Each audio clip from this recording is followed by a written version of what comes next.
তোরালে কারইলা পতি লিখালে বিয়োগজি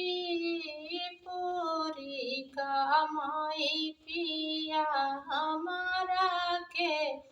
चाहिए पूरी कमाई पिया हमारा के चाहिए तोड़ले करैला पाती निकाले बियोगरे पूरी कमाई पिया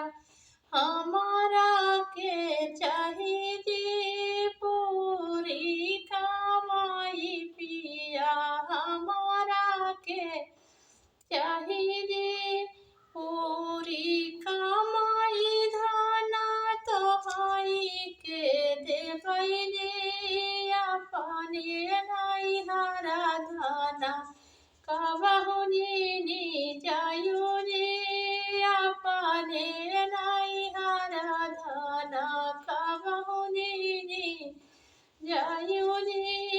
अपने नाई हरा धना।